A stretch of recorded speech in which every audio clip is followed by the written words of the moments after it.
Hello students and welcome to SmartKidz tutorials. In this video we will be going through the formulas and problems of electricity numericals, and first we will go through the formulas, whatever formulas are there for class 10 in the electricity chapter, and thereafter based on those formulas, wherever we can apply those formulas, we'll take at least one problem. So let's begin. So the first formula that we take up is that of an electric charge. So the formula is Q equal to IT. All these formulas you will find in the NCERT textbook as well. Now Q equal to IT, where Q stands for the charge, the electric charge, then I stands for current, T stands for time. So whenever you have to find out the charge and you're given the current as well as the time, then you can find out the current. Now in this, how do you remember this part? It's the way I would remember this is you just remember quit. Okay, so QIT, quit, Q equal to IT. Now this is your main formula that you need to remember, but sometimes you may be given the charge and the time and asked to find out the current. In that case, you just take this T on the other side, because this I is multiplied with T. If you take the T on the other side, it becomes the denominator, something like this, I equal to Q upon T. Okay, so you can change it the way you like depending on what has been given to you. Now we have said Q is charge, I is current, T is time.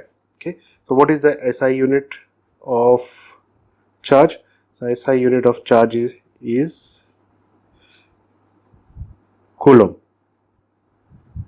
Okay, given by this letter C, capital C. And the SI unit of current is ampere, which is given by the capital A. You can say 1 amp, 2 amp, 3 amp. Okay, so this is about when finding the charge when the current and the time is given. We'll be solving problems on this. So when we solve a problem, you will understand how to use this formula, where to apply this formula. Let's go to the next one. Second one, that is to find out the potential difference. So potential difference is also known as the voltage. Okay, what potential difference and voltage is the same thing.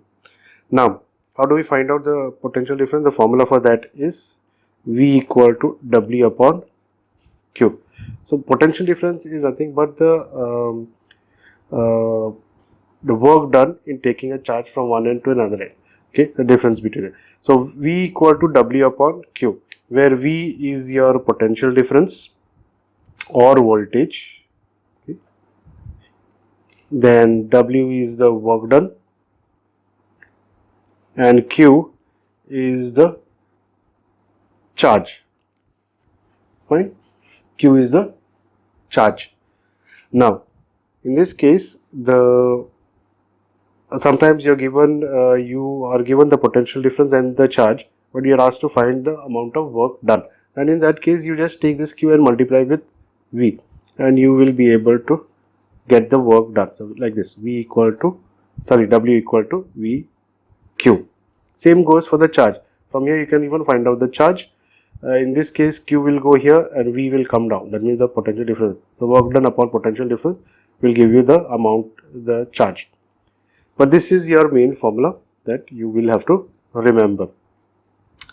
Now the SI unit of work done in this case is given by joule, capital J, and the SI unit of potential difference, that is voltage, okay, is given by volt or capital V.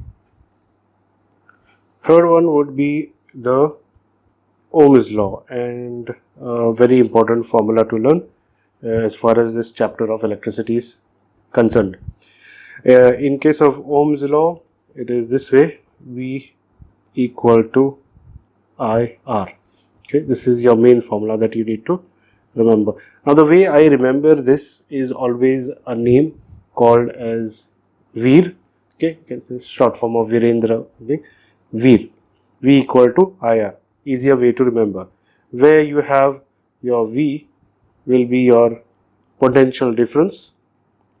Then you have your I as your current and R as your resistance. Okay, that is the formula. Now from here, if sometimes it's not always that you are asked to find the potential difference. Sometimes you are given the potential difference and asked to find the current. Then in that case, since this I is multiplied into R, this R we need to take on the left hand side, and then this R will become the denominator this way, I equal to V upon R. Sometimes you have to find the resistance, you are given the potential difference and the current. Then in that case it will be this way, R equal to V upon I. So you can keep changing based on what you have been given, what values you have been given. Now in this case we know the SI unit of I, that is current, and SI unit of V.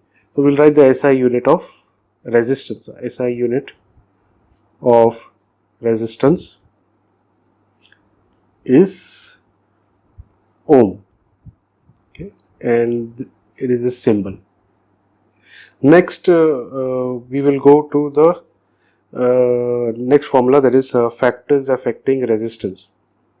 Factors affecting resistance, or in other words we learn the formula of resistivity. Okay. Now according to what we have learned about factors affecting, there are two things. First of all, resistance is directly affected by the length of the wire. So it is said that the resistance is directly proportional to length of the wire. That means the longer the length, okay, longer the length, that means more will be the resistance. Resistance is also affected by one more thing, that is it is inversely proportional by the cross sectional area. So you have this wire, right? It's in a cylindrical form. This part is the area and this is the length. So it is all. So in case of the area, it is inversely proportional. What do you mean by inversely proportional? It means that if the cross sectional area, okay, if the area is big, that means as the area goes up, the resistance comes down. That is what it means by inversely proportional. Means oppositely, the relationship is opposite. When area goes up, resistance comes down. Whereas in this case, it's a direct relationship. When the length increases, the resistance also increases. So if you put these two together, we get it this way: R proportional to L upon A, because this would be L into 1 upon A. So we can just write it as L upon A. Now if you want to remove this proportionality constant, then we need, if you need to remove the proportionality sign and put an equal to sign like this, then we need to put a proportionality constant, and that proportionality constant is this. Now this is known as resistivity, and the symbol is known as rho, RHO. Okay. Now, so what we are looking in this cylindrical wire is the flow of electrons. Electrons are flowing this way, and we are looking at the resistance to the flow of electrons in this wire. That is affected by the length of the wire and also by the cross sectional area of this particular wire. So we write over here what all is this. So this is your main formula, by the way. So R is the resistance, then you have L as the length of wire, then you have your A as the area of cross section. Over the rho sign, okay, this is how you pronounce it, and this is the resistivity. Okay, so this is how you. So sometimes you will have to find the resistivity. If you want to find the resistivity, this part, you need to take it on that side. So whatever is in the denominator gets multiplied with the numerator. It will be something like this. A will go and multiply it into R, and this L, which is the numerator over here, will become the denominator on going the other side, something like this. So if you want to find the resistivity, it is this way, but if you want to find the resistance in case of a wire that is given to you, then this is what you need to, this formula is what you need to apply to get your answer. Then we come to a very common formula that you are more likely to come across in our exam, that is to find the resistance in series. So resistors in series, okay, and resistance in series are something like this, okay, where you have R1, R2, R3 in line, okay. And one more thing you need to remember is that in case of the resistance in series, current is only one, but the potential difference across this resistance will vary. So you will have V1 across R1, V2 across R2, and V3 across R3. Potential difference is different. This is in case of series. And the formula that is given, so resistance in series is given by Rs equal to R1 plus R2 plus R3 with the number of resistances. If there are 4 resistances, there will be R4 as well. Or if there are just 2, then it will be just R1 plus R2. Similarly, the voltage will also be added up that way, that you will get as voltage in series will be given as V1 plus V2 plus V3. Circuit diagram looks something like along these lines. So if I draw it, okay, most common circuit diagrams look something like this. Okay, just a rough circuit diagram where you have the current this way, R1, R2, R3. But this is your main formula that you need to remember. Just add them up, or whatever resistances that are there. This is for resistance in series. Next we come to resistance in parallel. So resistors in parallel. For resistance in parallel, you have it is something along this line. So if you have like this, one like this, then another one like this, and then you have something like this, okay, and you complete the. So you have R1, R2, R3. See, they are parallel to each other. That is what it means, resistance in parallel. In case of resistance in parallel, okay, the current across this resistance is different. So you will have one current going here, I1, then you have I2 and I3, different currents. But the potential difference from this point to this time remains the same. Opposite of this, here the potential difference across the resistors will be different, but here the potential difference remains the same from end to end. But the current flowing across this resistance is different, I1, I2, I3, different current. And I've just drawn this thing just to show you like I have drawn over here, but the circuit diagram should look something along these lines. If I will draw something like this, just a rough diagram, just to show you what it will be like for those of you who are not aware of it. Okay, just a rough diagram. Okay, you have R1, R2, R3. Now for this, the formula is 1 upon resistance in parallel equal to 1 upon R1 plus 1 upon R2 plus 1 upon R3. We will be solving this, so how to get resistance in parallel and resistance in series as well. Next we come to finding of electric power, the 7th formula, electric power.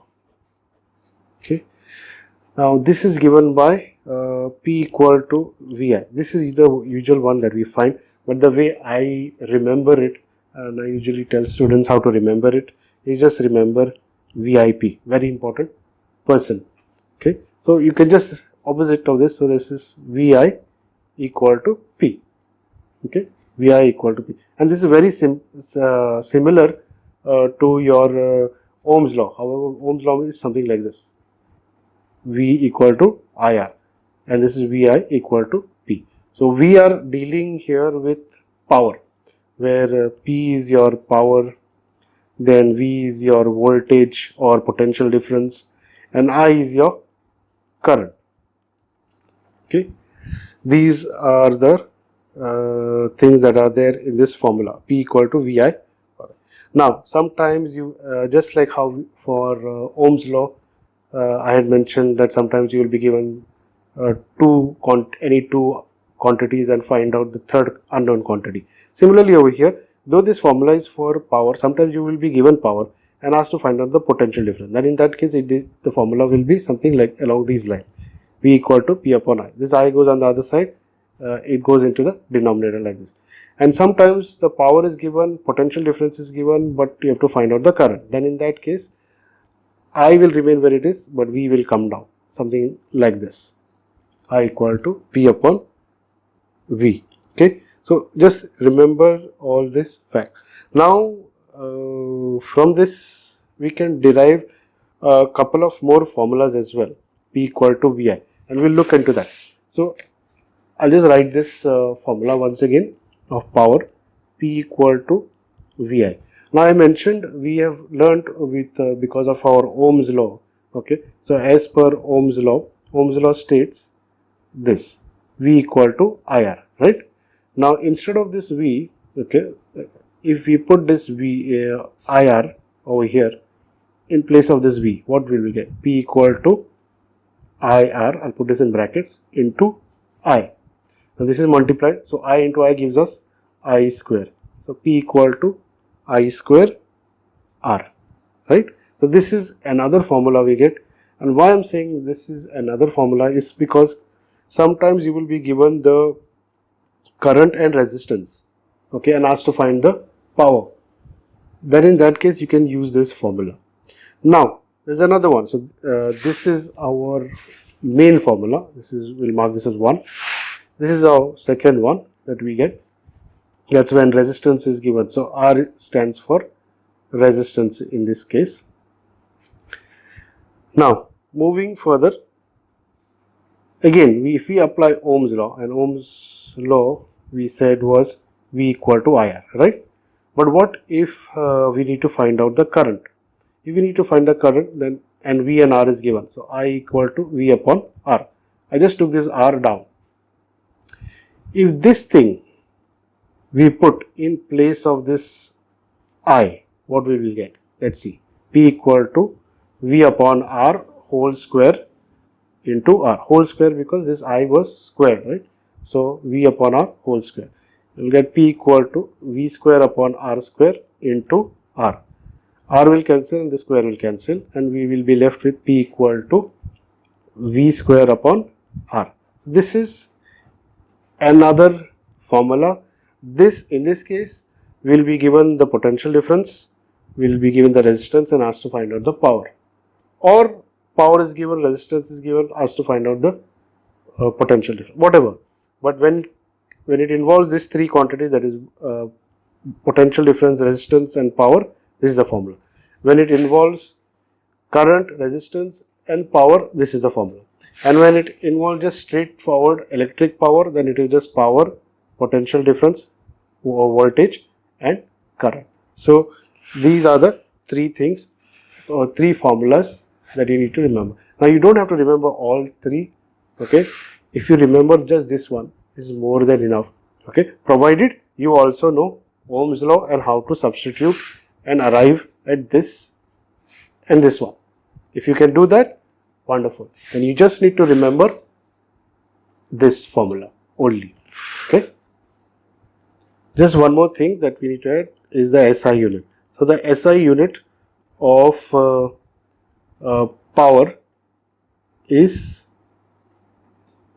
sorry, not ohm but watt, given as W.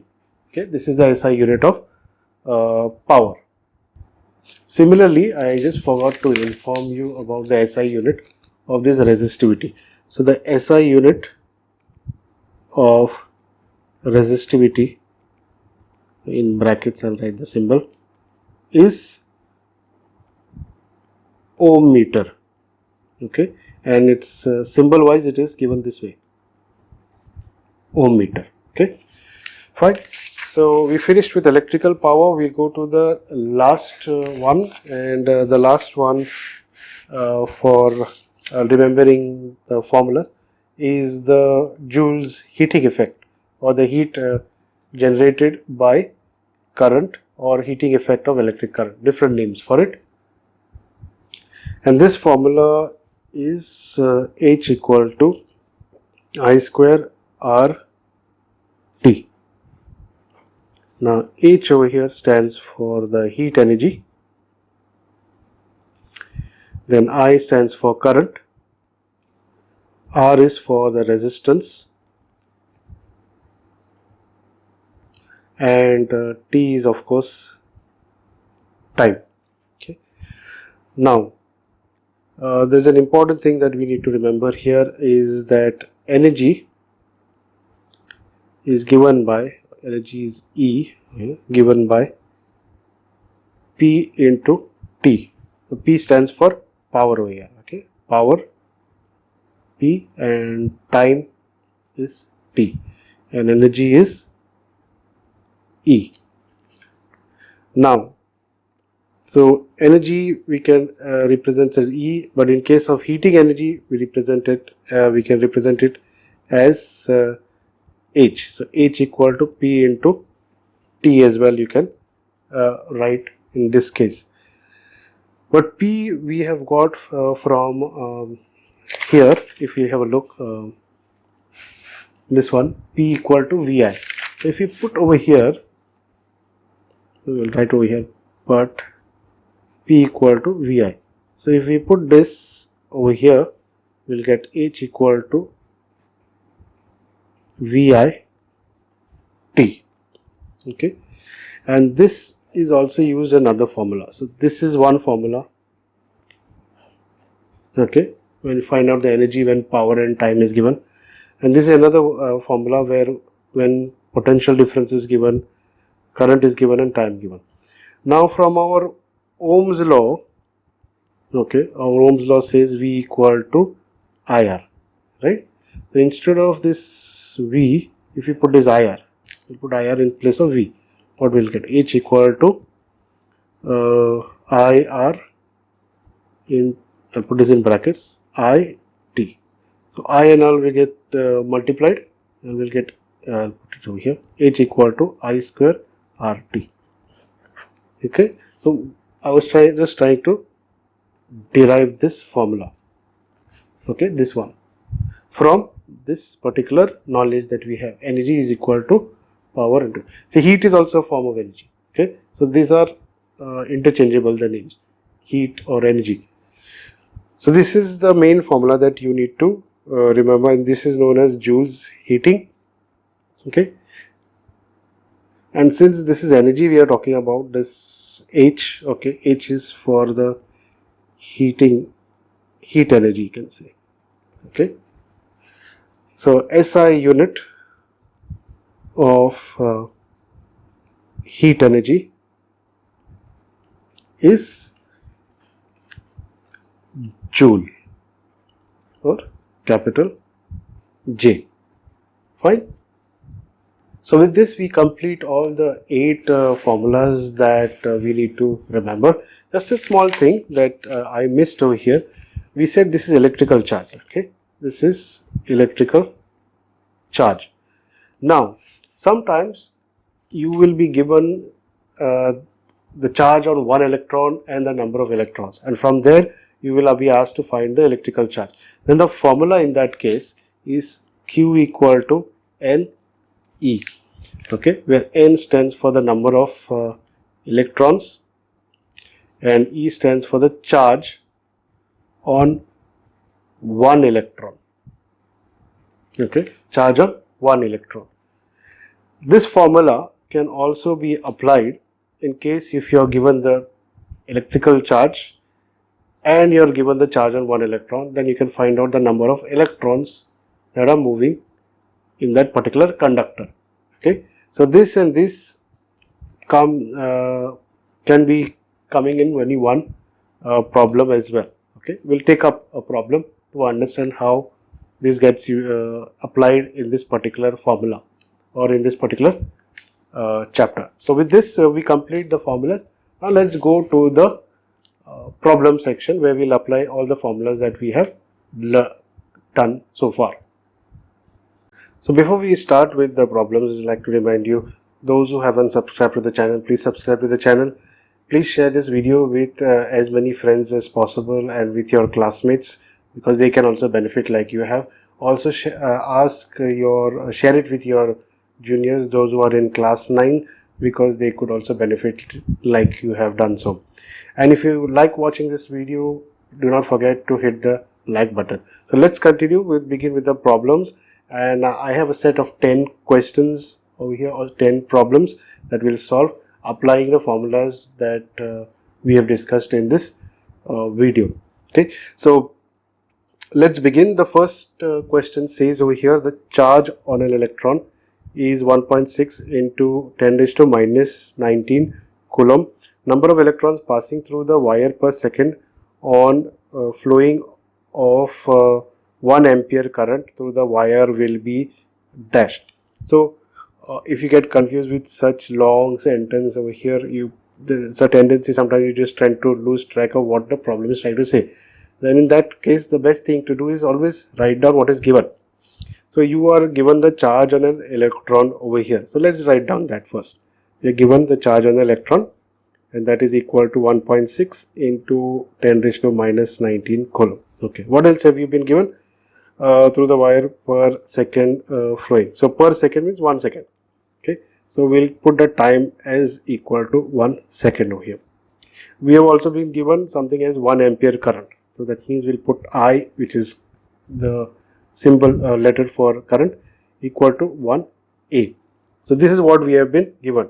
Now what we have asked, that we'll have a look. So we charge on this is number of electrons passing through the wire per second on flowing of 1 ampere current through the wire will be. So we are asked to find out the number of electrons. Okay, now to find out the number of electrons, let's say this, right, Q equal to NE, where we are given the charge of electron and we know the electrical charge. But here we are only given this E, we are not given this Q. We need to find out N. There is another formula to find out Q, and that is Q equal to IT. Now in this case we can definitely find out, because we are given I and we are given T. So let's do that. So I is 1 and T is also 1. That means our charge, that is Q, equal to 1 C. C is the unit for coulomb. Once we have got this, then we'll put it in this formula. Instead of Q we put 1, because we've got 1 over here. N is what we need to find out. E is 1 point, so this will be in multiplying 1.6 into 10 raised to minus 19. Okay, now if you need to find out N, we'll have to take this on the other side. When we take it on the other side, it becomes a denominator. It will become something like this. N equal to 1 upon 1.6 into 10 raised to minus 19. Okay, this is what it will become. Now how do you solve for this? Many will be confused. Now there are two ways of looking at it. Usually whenever you have the whatever this 10 raised to 19 means so many zeros are there, but minus tells you that they are in decimal points. So it will be 0.0000 continue. Okay, so there are two ways of getting rid of this 10 raised to minus 19. If you take directly, you can take it on top and it will become 10 raised to positive 19. Okay, now how does that happen? I'll show you. To get rid of this 10 raised to minus 19, all you need to do is multiply it with 10 raised to positive 19, like this. Okay, but to balance this, since you're putting this over here, even the numerator should have 10 raised to positive 19, because when you cancel this out, it comes to 1. Okay, So 10 raised to 19 here, 10 raised to 19. This 10 raised to 19 will, minus 19 will cancel out. I mean, this 10 raised to minus 19 will be cancelled out by this 10 raised to positive 19. And you will be left with 10 raised to positive 19 upon 1.6. Next, but we still need to multiply, get rid of the decimal points. So this 10 raised to 19, 1.6 can be written as 16 into 0.1 or 10 raised to minus 1. Okay, so 10 raised to minus 1 is equal to 0.1. Again, same thing, if we need to get rid of this minus 1, we need to multiply with positive 10, positive 10. 10 raised to 1 is just 10. This will cancel out this and we'll end up getting 10 raised to 19. So we'll get actually 10 upon 16 into 10 raised to 19. I think now we can sufficiently divide this thing. So we'll say 2 8s are 16 and 2 5s are 10. We left with 5 upon 8 into 10 raised to 19, and this will be 0.86 are 48, 2 8 2s are 16, carry 4, 0, 8 5s are 40. So 0.625 will be your answer into 10 raised to 19. And since we are asked for the number of electrons, so you have to write n equal to 0.625 into 10 raised to 19 electrons. Okay, so I hope you understand. That is how we also bring this into the picture, this formula Q equal to Ne, but our main formula is Q equal to IT. Next question, calculate the amount of energy consumed in carrying a charge of 2 coulomb through a battery of 6 volts. So we are given Q, which is equal to 2 coulomb, and we are given a potential difference or voltage equal to 6 volts. We are asked to find the amount of energy consumed. Energy consumed in this case, okay, is equivalent to asking the amount of work done. Okay, so we learned the formula V equal to W upon Q, right? We need to find out W. So Q will have to be multiplied with V. W equal to VQ or QV. V is 6 and Q is 2, which means it is 12. Okay, 12 what? 12 joule. That is the unit of work done. So that is your answer for this particular question. Easy. Next one, we are told a torch bulb is rated 2.5 volt and 750 milliamp. Calculate its resistance. Write down what is given first. Voltage is given 2.5 volt and we are given as current, which is 750, but it is given as milliamp. Okay, the formula that we use in this case, we are asked to find the resistance. So for when the voltage is given, current is given, and you are asked to find the resistance, it means that we need to apply Ohm's law. But for the Ohm's law, the units have to be in volts, amperes and ohms. Here this is not in amperes but milliamps. So if this is in milliamps, that means we need to change this to amp. For that you need to know the metric conversion. Now for those of you who do not know the metric conversion, I suggest you go through the video, the link for which is given in the description box. It will help you to remember how to move from one metric conversion to another. It's very easy. Here I am not going to discuss that. I am just going to write what is 1 milliamp equal to. 1 milliamp is equal to 10 raised to minus 3 amp, or this can also be written as 0.001 ampere. Okay, that is. So this is what we'll have to put over here. So I is equal to 750 into 0.001, and if you multiply this, this is what we get. So these are 3 decimal places. It begins from here. If you multiply this into this, the decimal point will move towards the left. 1 spot, 2 spot, third spot. So that will be 0.75 amp. Okay, so that is what it is equivalent to 750 milliamp. Done. So we are done with this. We are done with we got our voltage. Let's apply the Ohm's law. According to the Ohm's law, okay, the Ohm's law is something along these lines. So Ohm's law states that V equal to IR. We need to find the resistance, which means the resistance will be equal to V upon I.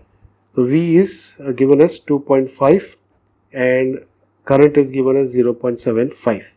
Okay. Now, if we want to get rid of the decimal point, that those many places we'll have to multiply. So we definitely have to get rid of the decimal points in the denominator, and these are two places. So we need to multiply two places. That would be 100 up and down. When we multiply this 100 inside, we will get 75. And when we multiply 100 over here, we get 250. Okay.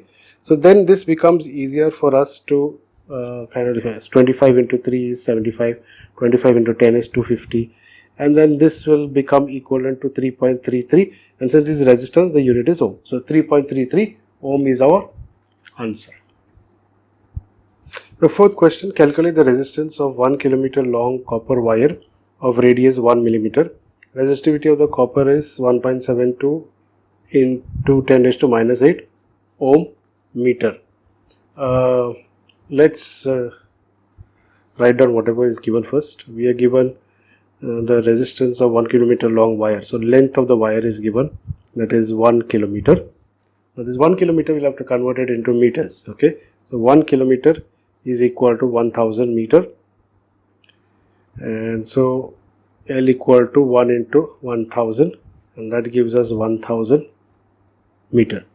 Next we are given radius is equal to 1 millimeter. Radius is given equal to 1 millimeter. Again, this millimeter will have to convert to meter.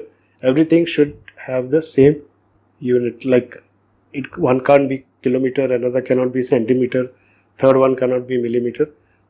If you take meter, everything has to be in meters only. Okay, so in this case 1 millimeter is equivalent to 10 raised to minus 3 meters, or in other words 0.001 meter. So the radius will be equal to 0.001 meter.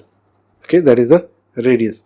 What else we have been given? We are given that the resistivity of the copper is 1.72 into 10 raised to minus 8 meter. So we are given the resistivity symbol is this way.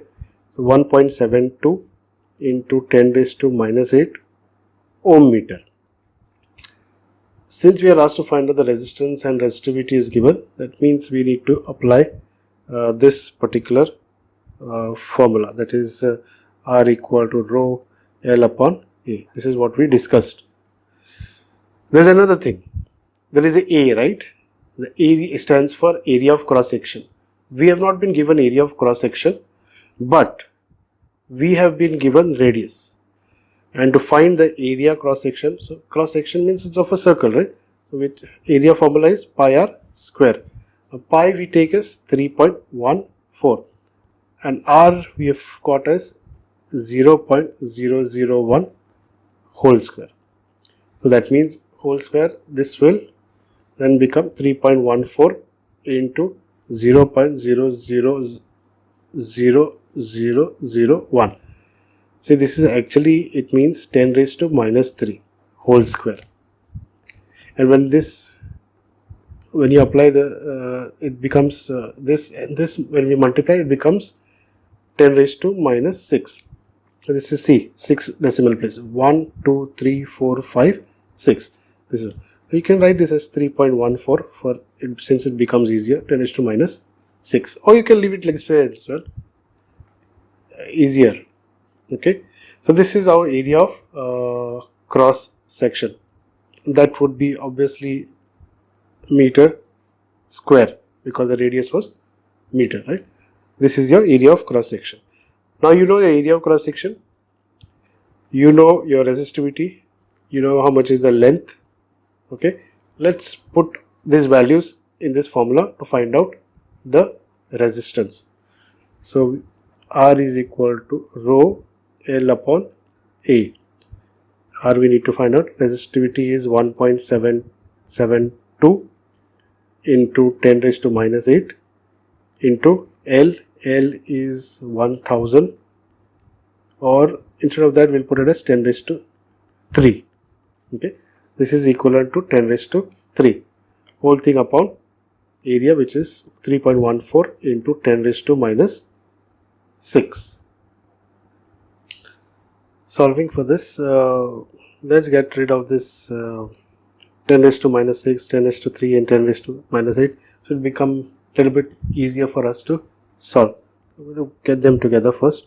1.72 upon 3.14 to 10 raised to minus 6. When I take it on the top, it will become 10 raised to positive 6. So 10 raised to minus 8. You can do it the other way, which I have shown you, multiplying in the numerator and denominator with 10 raised to positive 6 to cancel this negative 6.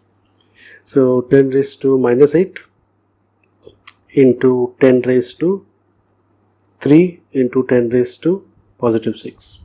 So this becomes 10 raised to 9, 10 raised to 9 and 10 raised to minus 8. What we are left is then 1.72 upon 3.14 into 10 raised to 1.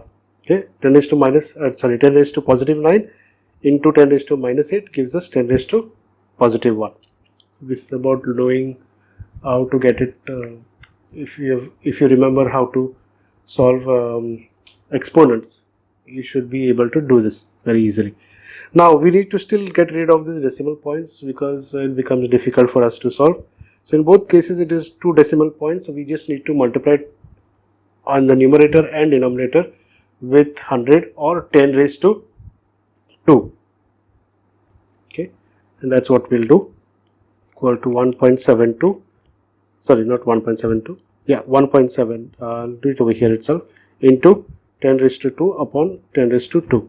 What we'll get then is 172,314, because we're multiplying this, taking this 10 raised to 2 and multiplying it into 1.72. And this 10 raised to 1 remains, so I'm going to put it over here. Then when we divide this thing, we should get the answer as 5.47 ohms. That is the answer to this particular problem. Question 5. Given below are the figures of 3 cylindrical copper conductors along with their face areas and lengths. Find out in which geometrical shape the resistance will be highest. We given these 3 figures. This A, length is given as L, area of cross section is A. In case of B, the length is given as 2L and the area of cross section is A by 2 or A upon 2. And in the case of the third figure, that is C, the area of cross section is given as 2A and the length is given as L by 2.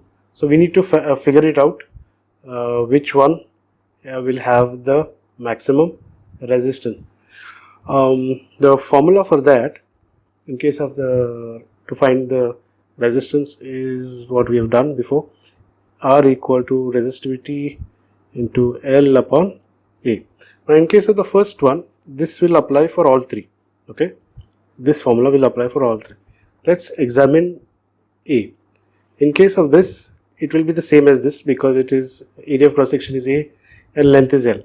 So it will be R equal to resistivity L upon A, and resistivity also will be equal for all 3 because nothing else is given to us in case of about resistivity. Fine, this is A. In case of B, resistivity will remain the same, but the length is given as 2L. So instead of this L, we'll put 2L, and instead of this A by 2 will come. Okay, so it will be something A by 2 like this. Okay. Now, if we are to multiply it with this A by 2, multiply it with this, then this denominator will become the numerator and the numerator will become the denominator. I'll show you what is happening.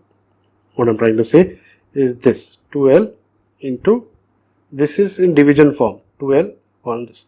So it is, what I'm trying to say, it is in this form, A upon B whole thing upon C upon D. Then in that case, if we have to multiply, this becomes A upon B into D upon C.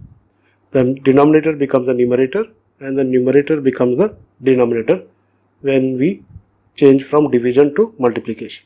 And same thing is happening here. Denominator becomes the numerator and numerator becomes the denominator. So 2 into 2 gives us 4. So this will be rho 4L upon A. So this is B. Let's see what is C. In case of C, we have R equal to rho once again. Instead of L, we'll have L upon 2 whole thing upon, instead of A, we'll have 2A. Okay. Now same thing, 2A means it is actually 2A upon 1. So if we go to convert it into this form, then it will be equal to resistance equal to rho resistivity upon L upon 2 into 1 upon 2A. Because this is numerator, now it will become denominator and denominator will become the numerator. What we'll get is rho, L will remain on top, 2 into 2 will be 4, 4A. Okay. So if we separate out A, B and C, you will see the difference. A was this. So I'm just going to put L upon A because that is the only thing that is different. In case of B, it was 4 times L upon A, this one. In case of C, it was 1 upon 4 L upon A, this one. Okay. So clearly you see that this particular choice B is greater than R. This is 1 into L upon A, 4 into L upon A, this is 1/4. 1/4 is obviously less than 1. So this is greater. So our choice is this one, the B will show maximum resistivity. Okay. Coming to question 6, it says given below is the figure and you need to find the effective current. In this case, find the current. And this one part that is missing, this is 20 volts. Okay, so the potential difference is given as 20 volts. The resistance looks very complicated. We need to get the effective resistance in this case. Once we get the effective resistance, we know the voltage. Using Ohm's law, we can easily find out the current that is flowing across this particular circuit. Okay, so let's see how we approach this particular problem. So when you look at something complicated like this, always try to break it down into small and simpler steps, and then you will reach your destination or the answer. So first we'll look only at this part. Okay, have a look only at this part. So if we break this down, this is what we are looking at, the first part. Okay, this is this part. So this is 20 and this is 20, right? But it is in parallel. So let's solve this first. Rp 1 upon say R1 plus 1 upon R2. Okay, directly we can put 1 upon 20 plus 1 upon 20. Then this will give us 2 upon 20. 2 ones are 2, 2 twins are, then this is 1 upon Rp, right? So that means resistance in parallel is equal to 10 ohms. Now this is for these two. We also have a 10 ohms over here. So what I'll do, extend this thing here. Now we are solving for that part. And to find the effective resistance in series, we put 10 ohms plus 10 ohms. 10 ohms we found from here plus the 10 ohms from here. We get equal to 20 ohms. Okay. Now that we have got 20 ohms, so we have finished this part, this top half is over. Now we come to the bottom part. The bottom part, since we have solved till here, we only look at these ones in parallel. So this and these are parallel circuits, but these two are in series. So these two, if I may add, this will give us 20. 10 plus 10 is 20. And this above 2 we get as 20 ohms. So now we are solving for this part. Show you which part.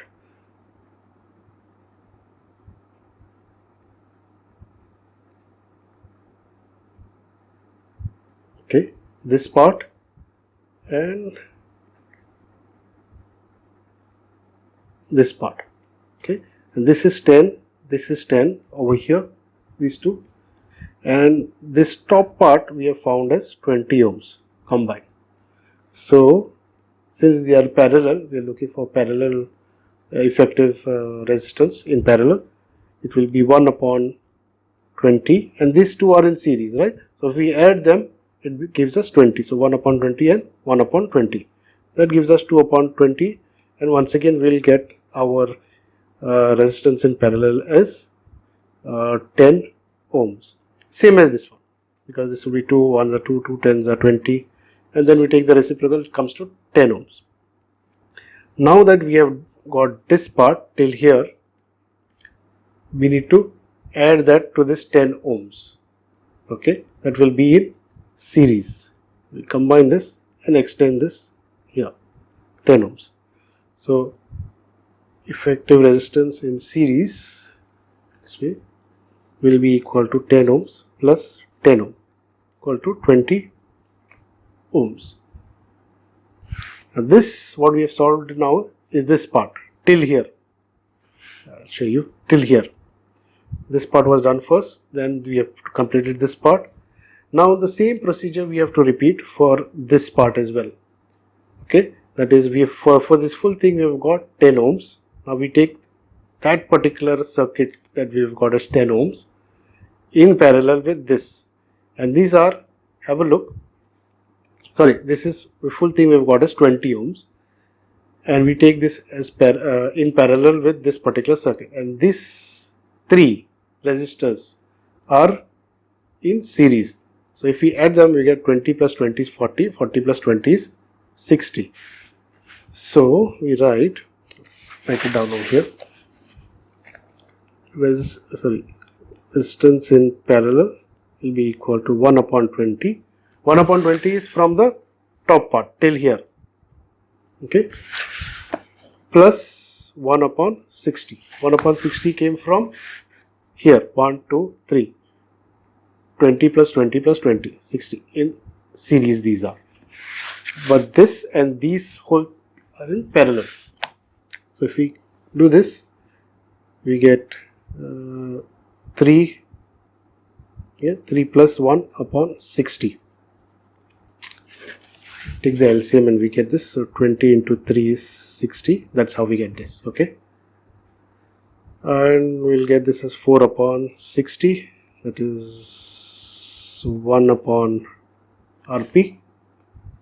And we take the reciprocal, we get Rp equal to 60 upon 4. Okay. And that will get equal to 15 ohms. Okay.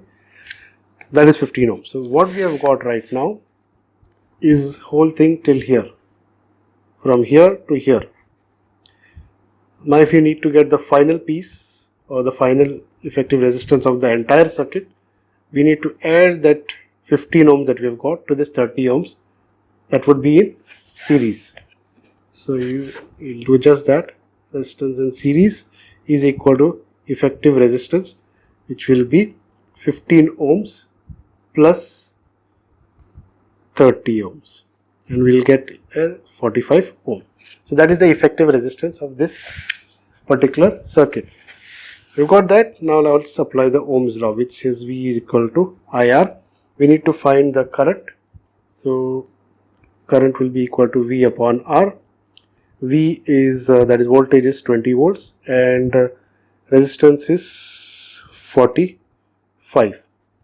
So 5 9s are 45, 5 4s are 20, and this will get equivalent to 0.44 amps. That is our answer. Okay, so all that we need to do, do not get confused with this. Break this down into smaller circuits. See which one is parallel, which one is in series, and keep adding all of them till you get to the effective resistance. Once you get the effective resistance, apply Ohm's law to get the current. If 4 resistances are connected as shown in the figure between A and B, the effective resistance is dash. We've given this circuit. We have to find out the effective resistance of this particular circuit. So we're just going to redraw this diagram, meaning I'm just going to open this up. It's like saying I'm opening up this wire this way. Okay, and if I do that, it will give you a whole new picture, something along these lines. Okay.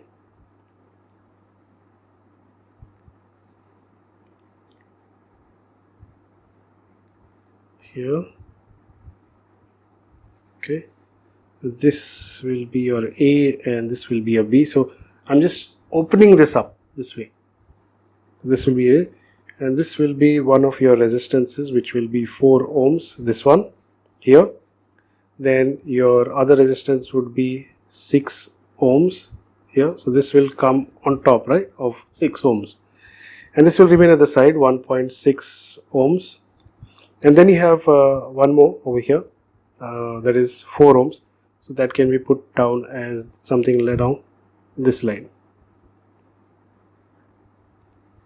4 ohms. Now this is easier to solve. Okay, so we first solve for these two in parallel.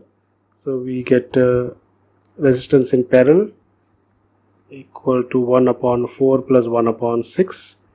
Take the LCM as 12. So this should be 3 plus 2 upon 12.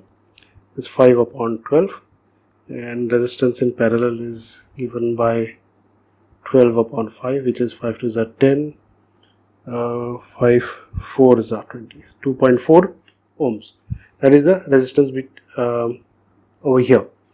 Then we add this in series. So resistance in series equal to 2.4 ohms plus 1.6 ohms. That gives us 4 ohms in total. Okay, and this entire circuit is parallel to this one. So that means the effective resistance is equal to the resistance in parallel, which will be 1 upon 4 coming from here plus 1 upon 4 coming from here. That gives us equal to 2 upon 4, 2 1s are 2, 2 2s are 4, half. Okay, the effective resistance will be 2 ohms, the reciprocal of half. 8th question, find power dissipated in 4 ohms resistor. So the formula to find power is P equal to VI. Remember VIP? Okay, so P equal to VI. To find out power, we need to know the potential difference and current. So potential difference is given as 8 volts. Okay, we are given this. We have to find out the current that is flowing through this. We have been given a set resistors have been given. So if we know the voltage, we can find out if we can find out the effective resistance of this circuit using Ohm's law, we can definitely find out that how much current is flowing through the circuit. And if we find out how much current is flowing through the circuit, we can easily find out how much is the power dissipated in this 4 ohms resistor, this one only. Okay, we'll see. So first what we try to do is find out the effective resistance. So first we find out the resistance in parallel. So 1 upon Rp, or resistance in parallel, is 1 upon 8 plus 1 upon 8. That gives us 2 upon 8, 2 1s are 2, 2 4s are 8. Resistance in parallel is given as 4 ohms. This 4 ohms will be added to this 4 ohms because it is in series. So effective resistance is equal to 8 ohms. So we'll write it as 4 plus 4 equal to 8 ohms. Okay. Now, to find the current, we apply Ohm's law. V equal to, so by Ohm's law, right? Ohm's law, V equal to IR. So V voltage is given as 8, current is what we want to find out, that's why we are using Ohm's law, and the resistance is 8. So 8, when we bring it on the left hand side, it gets divided, so we get 8 upon 8, which is equal to 1. So 1 amp is the current that is flowing through this circuit. So to find out, now we have been asked to find the power dissipated only in this 4 ohms resistor, which means we'll have to use this resistance. Okay, the formula that we know is P equal to VI, but we can change this P equal to VI because we know we can apply this Ohm's law. So instead of V, we'll put IR and we'll get this equal to I square R. Okay, now we can apply I is 1 whole square, R is just 4 ohms. 1 into 4 gives us 4, and the unit of power is watts. So that is the answer, 4 watts. Okay, now remember we can't apply this formula because this voltage is for this full circuit, and and voltage gets divided in case of the there is different voltage when we see across series circuit. Okay, that is why we need to use this particular formula, because it's particularly mentioned dissipated in 4 ohms resistor only. So this is your answer, 4 watts. 9th question, an electric bulb draws a current of 0.8 amps and works on 250 volts on an average 8 hours a day. Find the power consumed by the bulb, that is the first part, and if the electric distribution company charges rupees 5 for 6 kilowatt per hour, watt hour, what is the monthly bill for 60 days? Okay, we'll write down what is given to us. First, we are given the current equal to 0.8 amp, voltage equal to 250 volts. If we are given P, V and I, we are asked to find the power, straightforward formula. So that is P equal to VI, that will give us V is 250 into I, which is 0.8. This gives us 200 watts. Next, we are asked if the electric distribution company charges rupees 5 for 6 kilowatt hour, what is the monthly bill for 60 days? So we were given timing, we said on an average 8 hours a day, right? Electric bulb draws a current of 0.8 amps, works on 250 volts on an average 8 hours a day. But for 60 days, how much it will be? For 60 days, it will be 8 hours a day into 60, and that gives us 480 hours. Okay, and to find out how much energy is utilized for this 480 hours, we have this formula that we have discussed before. Energy equal to power into time. Power we've got as 200 watts, time is 480. This will give us 96,000. This is 200 watts, right? And this is hours. So watt hour. Now to get it into kilowatt hour, right? So remember, what is kilo? 1 kilo is equal to 1000. So if 1 kilowatt is equal to 1000 watts. So this can be written as 96 into 1000. 96 into 1000 gives us 96,000 watt hour. So 1000 watts can be taken as 96 kilowatt hour. That is the energy that is utilized for 60 days if it is being utilized for 8 hours a day. Now it says electricity company charges rupees 5 for 6 kilowatt hour. So that means electricity company will charge how much for 1 kilowatt per hour? Okay, so to find out that, we just need to divide 6, this 5 need to be divided by 6. So we'll get 6005. Put a 0 here, bring that 0 down, 6 8s are 48, like this. 2, put another 0, bring it down, 6 3s are 18. Okay, and it continues. So 0.83 you can say. So it will be, the charge will be rupees 0.83 for 1 kilowatt hour. So this is important. So you can say 83 paise is being charged for 1 kilowatt hour. So to find out for 96 kilowatt hour how much, we just need to multiply it with 96 kilowatt per cost for using 96 kilowatt hour is equal to 96 into 0.83. That gives us rupees 79.68. That is the answer. That's how you need to find out the answer to these questions. Okay. Coming to the last question, an electric heater having resistance equal to 5 ohms is connected to electric source.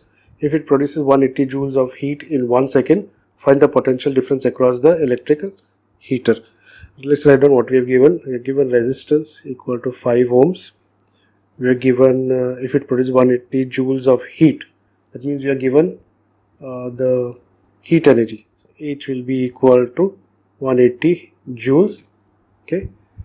And we have been given time equal to 1 second. So we will apply the joules effect formula over here, which is equal to H equal to I square R T.